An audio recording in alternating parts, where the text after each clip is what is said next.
everyone, and welcome back to My English Classes Online Intermediate Level.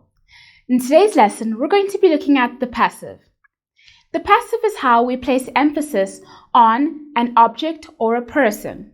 In other words, it means taking the object to the beginning of the sentence to place emphasis on it. Don't worry, I've got some great examples and some great explanations, so let's get started. The first thing we need to know is that to make the passive, we use be plus verb 3. And this applies to all tenses. Let's have a look at some examples. We have an active sentence here. John repaired the car.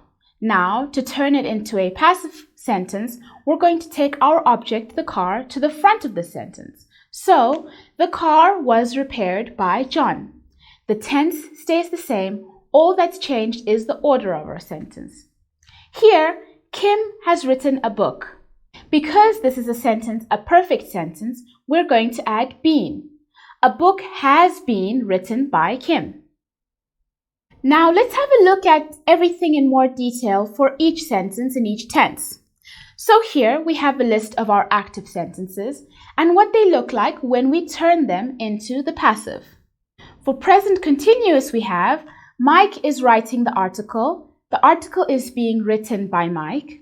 For all our continuous tenses, so present continuous and past continuous, we're going to add being.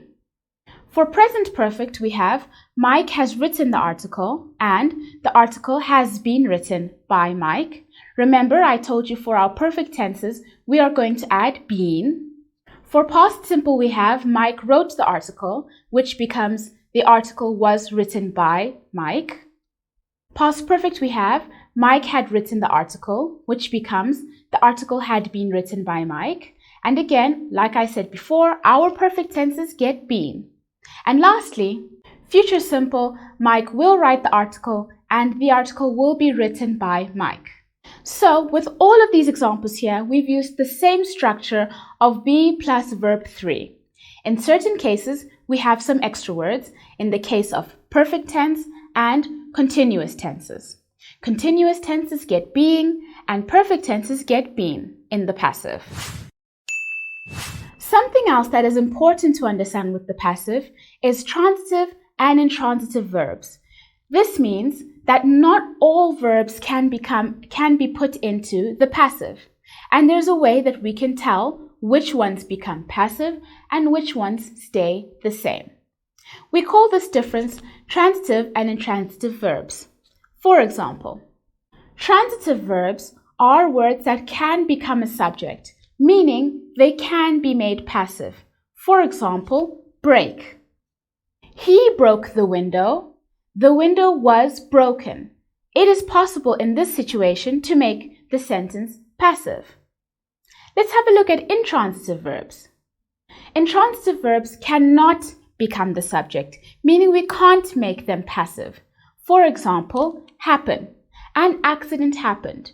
We cannot put that into the passive. Something that we often see when we're using the passive is by phrases, and we don't always have to use them. Let's see here when it is appropriate to use a by phrase and when we don't have to. The house was designed by a famous architect. Here we've used the by phrase because a famous architect is an important part of the sentence. It's giving us some extra information.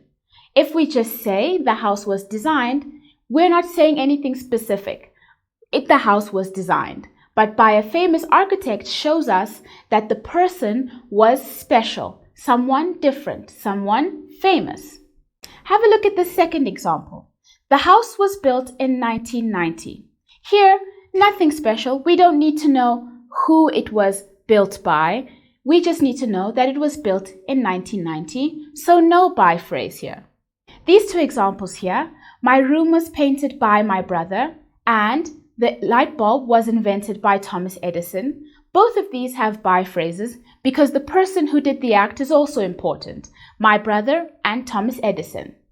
When it comes to talking about certain places, we don't need to use a by phrase because it's obvious.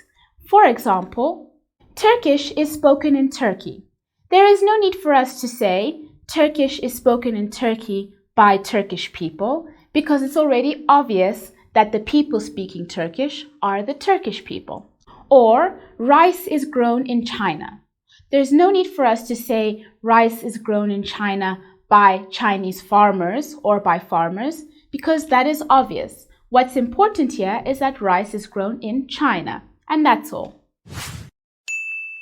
And there you have it for your first lesson on the passive. We have some great activities that you can do below, and I will see you in the next video. Bye bye.